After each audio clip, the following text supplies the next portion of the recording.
తెలంగాణ కేసీఆర్ గారి నాయకత్వం.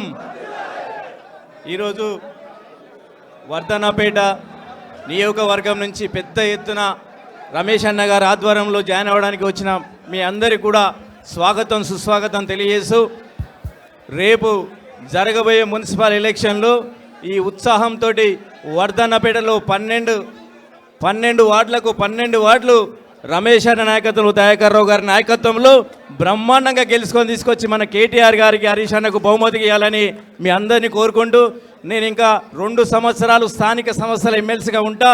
తప్పకుండా వర్ధన్నపేట నియోజకవర్గంలో ఎంపీటీసీలకు కానీ జెడ్పీటీసీలకు కానీ మన కౌన్సిలర్, రేపు గెలవబోయే కౌన్సిలర్లందరూ కూడా మీ అందరికీ అండగా ఉంటా. మాకు వచ్చే నిధులు కానీ మీ అందరికీ సహాయ సహకారాలు పార్టీని గెలిపించి మళ్ళా వర్ధన్నపేటలో భారీ ఎత్తున మన ఎమ్మెల్యే గెలిపించుకొని కేసీఆర్ గారిని ముఖ్యమంత్రి చేసేదాకా నిద్రపోకుండా ఇదే స్ఫూర్తితో పనిచేయాలని మీ అందరికీ కూడా విజ్ఞప్తి చేస్తున్నా. ఖచ్చితంగా ఇప్పుడు దయాకర్ అన్న చెప్పినట్టు బ్రహ్మాండమైన జాయినింగ్లే ఉండబోతున్నాయి రాబోయే రోజుల్లో. వరంగల్ జిల్లాలో 12కు 12 బీఆర్ఎస్ ఎమ్మెల్యేలు గెలుస్తారు. కేసీఆర్ గారు ముఖ్యమంత్రి అవుతాడు. గ్యారంటీగా ఇదే ఉత్సాహంతో ముందుకు పోదామని తెలియజేస్తూ నాకు అవకాశం ఇచ్చినందుకు ధన్యవాదాలు.